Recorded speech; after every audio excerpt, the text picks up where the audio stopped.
Bonjour, bonjour à tous. Ça fonctionne, c'est magnifique. On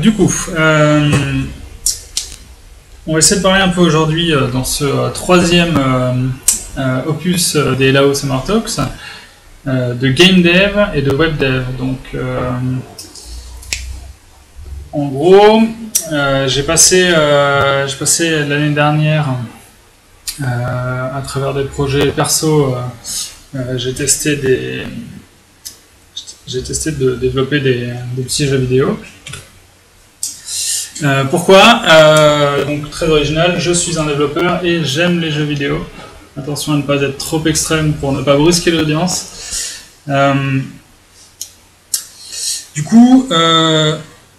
Sur mes projets perso, j'avais tenté de faire un premier jeu avec un pote qui est game designer. C'était un truc complètement farfelu où tu étais un espèce d'astronaute qui pose des lettres par terre pour construire des ponts et il fallait attaquer la base de l'autre et tout. Bon, c'est un truc assez fou. On n'est pas allé jusqu'au bout. Après, j'ai essayé de faire un clone de Spelunky. Pour ceux qui voient ce que c'est un petit platformer multijoueur de fight avec différents items. Et puis plus récemment on a bossé chez Lao sur le Curvitron, qui est un petit jeu qu'on a recodé en se basant sur Curve Fever, parce qu'on y jouait à midi, et on a présenté ça au PHP Tour. Du coup, moi, mon métier, c'est développeur web. Donc, tout ce travail de développer des tout petits jeux vidéo, c'était surtout pour le fun et c'était à côté. Et ce que je vais essayer de vous expliquer un peu aujourd'hui, c'est qu'est-ce que ça m'a apporté et qu'est-ce que ça peut vous apporter si ça vous tente de faire du développement de jeux vidéo en tant que développeur web. La première chose qui m'a vraiment changé par rapport à mes projets habituels, c'est que cette fois-ci, c'était moi le client. C'est-à-dire que c'était moi qui étais garant de la qualité du produit, qui avait envie d'avoir quelque chose qui marche, quelque chose qui fait plaisir aux gens, etc. Et du coup, c'est quelque chose que moi personnellement, j'ai pas tout le temps l'habitude de faire sur mes projets web classiques en agence. C'est-à-dire que il y a souvent ce moment dans un projet où le client il dit « Ah oui, moi j'aimerais bien que quand on clique là, mais ça devrait plutôt faire comme ça. » Et nous, généralement dans l'équipe, tu te dis « Ah ouais, ok, mais... c'est embêtant parce que nous on fait du Symfony, les formulaires ils marchent comme ça, c'est pas pratique.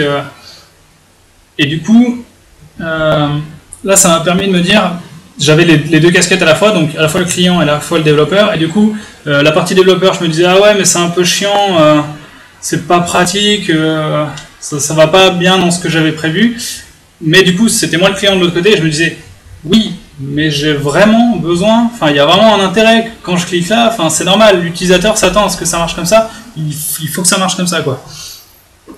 Donc ça c'était la première chose, essayer d'avoir un peu d'empathie pour le client, de se mettre à sa place et de se dire ouais effectivement ça tombe pas dans mon schéma bien foutu comme j'avais prévu en tant que dev, mais c'est quand même super important pour l'utilisateur, effectivement, c'est vrai qu'il s'attend à ce que ça marche comme ça, donc c'est moi qui suis au service du projet, donc je vais me faire chier en tant que dev, et puis tant pis, l'utilisateur aura lui ce dont il a besoin.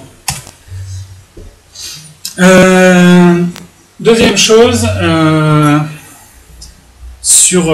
là c'est surtout sur Curvitron, on a eu un cycle de release qui était assez rapide, c'est-à-dire que dès qu'on avait...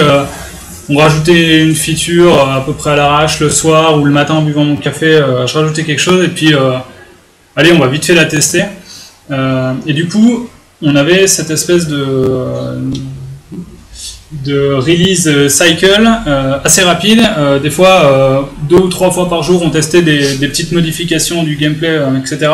Donc ça, c'est un truc que toutes les théories agiles vont vous dire que c'est bien, qu'il faut mettre en prod souvent, etc. Mais c'est quelque chose que j'avais pas eu énormément l'habitude de faire sur mes projets web classiques en agence, encore une fois. Parce que le client il te demande une feature, tu peux pas trop lui dire ouais écoute c'est pas mal, là j'ai avancé un peu, ça marchote, c'est cool, test. Ça pique bien dans le. Donc c'était naturel de le faire avec un petit jeu vidéo et je pense que c'est quelque chose dont peuvent bénéficier les projets web plus classiques. Cette espèce d'étape avant la pré-prod, de dire bah voilà, on avance, test, ça on l'a développé ce matin, tu le testes à midi, on a recontinué à développer cet après-midi, tu peux aller voir ce que ça donne ce soir, et puis comme ça te donnera une idée de ce qu'il va y avoir demain de livrer, etc. J'avais mis aussi un petit sous-titre, Why Can't We.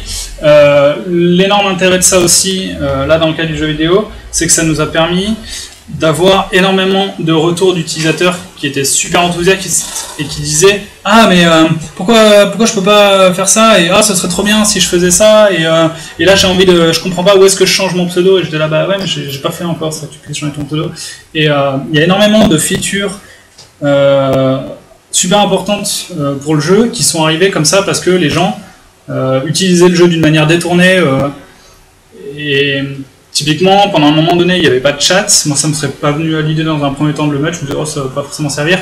Et les gens, ils ont commencé à parler en créant des rooms et en marquant leur message dans le nom des parties, etc. Et ils commençaient à discuter comme ça dans les peu de champs texte qu'ils avaient à disposition. Donc ça nous a permis de faire le chat, etc. Il y a plusieurs features qui sont remontées comme ça, des choses qu'on a affinées au niveau du gameplay, parce que on était tout le temps en train de refaire tester le jeu par plein de gens. Voilà.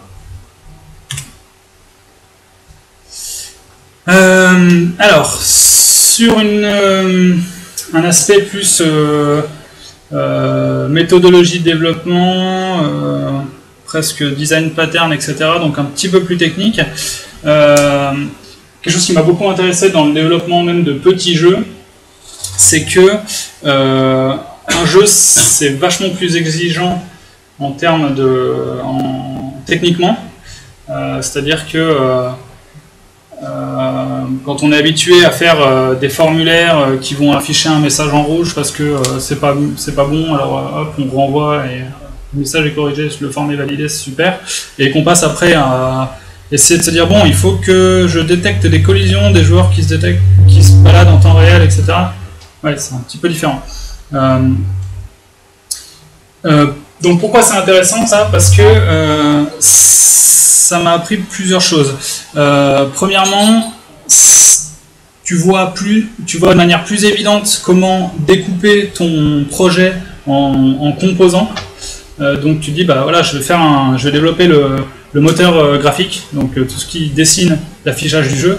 Là c'est évident que c'est vraiment découplé du reste. Tu fais ton moteur graphique avec des entrées et il fonctionne. Tu peux le déléguer. Enfin bon, tu découpes bien ton projet comme ça. Moteur physique, moteur graphique, la couche réseau pour gérer les allers-retours, etc.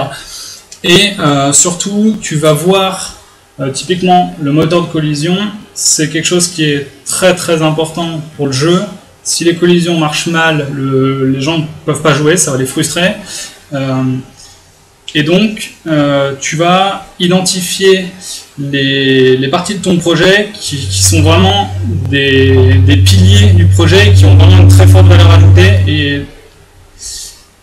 Et voilà. Et donc, c'est quelque chose, je pense que c'est possible à appliquer plus systématiquement à des projets web classiques, identifier des espèces de piliers qui ont des vraies valeurs ajoutées et qui sont peut-être plus complexes techniquement, et apprendre à bien les isoler, à bien passer du temps dessus, à se dire bah voilà, il y a une grosse partie par exemple de ce projet web où il faut que ça importe et exporte des données, bon bah on va passer du temps dessus, on va le traiter comme un composant et non pas juste je rajoute une classe parce qu'il faut que ça fasse de l'import et de l'export, on va le traiter comme un composant, limite pourquoi pas le traiter en module qui est versionné séparé du projet et que le projet utilise avec des systèmes de version de package, etc.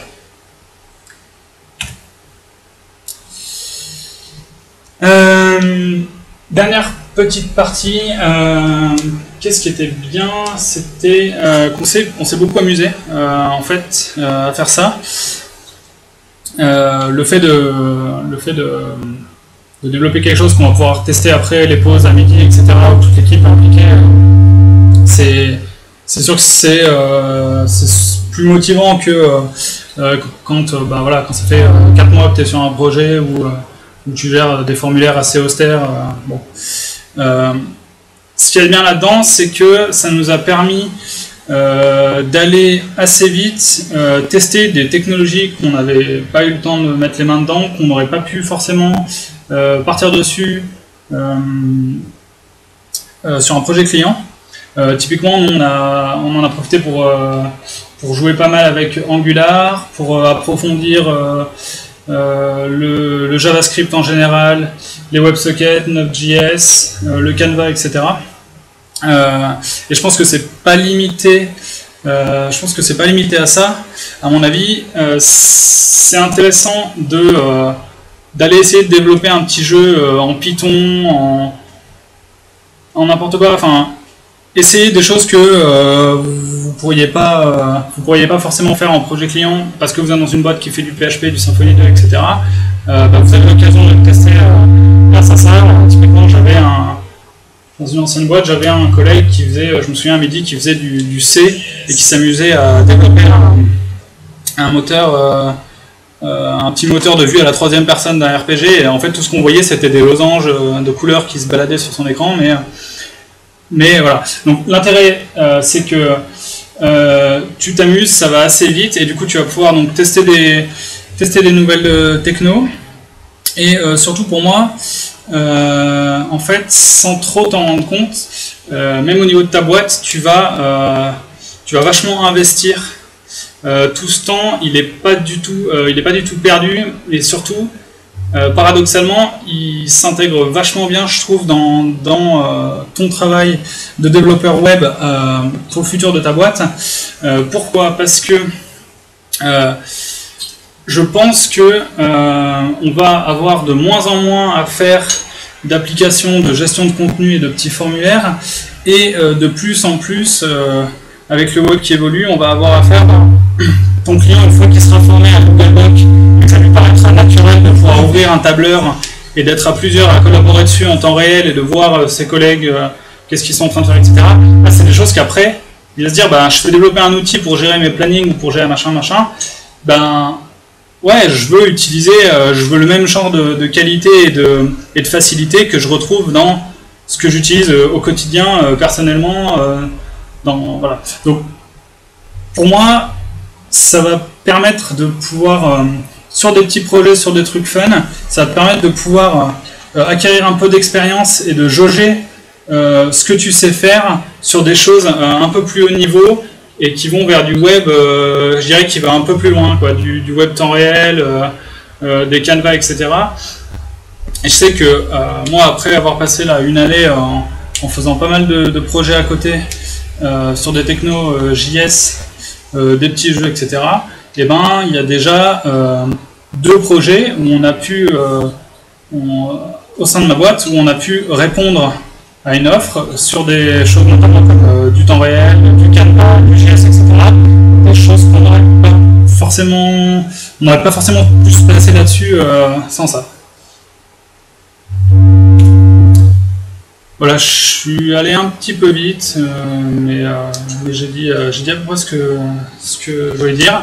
Je vous encourage à essayer si ça vous branche, si vous aimez les jeux vidéo et que vous savez développer, testez, faites des petites choses, et voilà. Et je trouve que c'est très bénéfique. Voilà. Je vous remercie.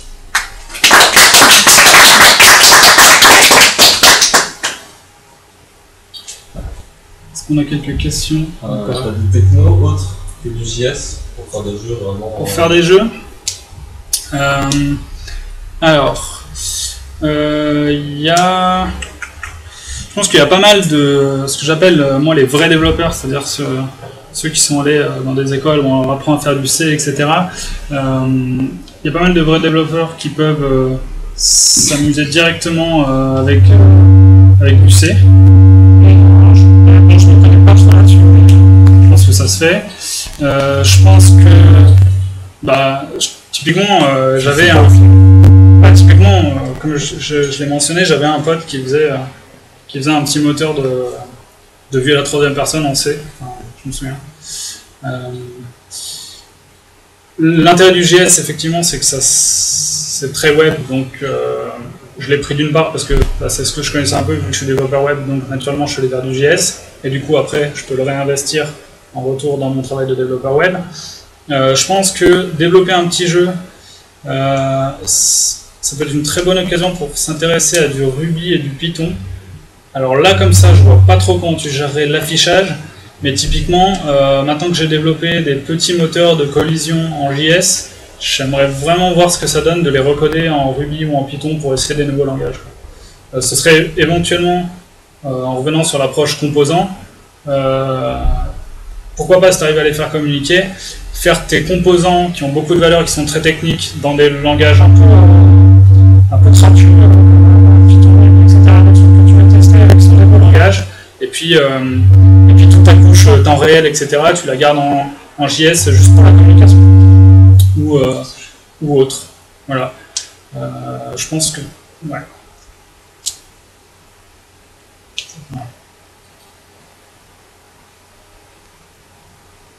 Est-ce qu'il y a d'autres techniques que tu aimerais bien tester dans le cadre de projet? Tu pourrais nous apporter quelque chose? Ça rejoint un peu la réponse que je disais. J'aimerais bien me trouver un langage qui soit... Moi j'aime bien les benchmarks, il faudrait que je benchmark et que je regarde un langage qui soit bien performant par rapport à du PHP et qu'on pourrait faire communiquer avec notre application Symfony pour exécuter des tâches un peu externes, typiquement des imports, des communications avec d'autres trucs, les faire avec un autre langage qui turbine un peu plus, ça permet de tester aussi, et voilà, sur des tâches qu'on peut déporter côté serveur. Je parlerai un module d'export, Python ou ce genre de choses. On regarde un peu qu'est-ce qu'on a comme techno aussi. Voilà, ou je sais qu'il n'y a pas longtemps on a chopé des Raspberry Pi. Ça peut être aussi une bonne occasion de tester des trucs qui sont un peu annexes dans le web, et puis tu sais jamais quand ton client il te dira vous m'avez fait un super site et tout, c'est cool, mais j'ai un salon et il y a une borne et j'aimerais bien présenter le truc et ce serait bien que ce soit un peu interactif, et tu sais jamais, tu pourras peut-être vendre avec ton projet web, lui dire il n'y a pas de problème, on vous prend un petit Raspberry Pi, ça coûte 50 € et on vous fera une borne.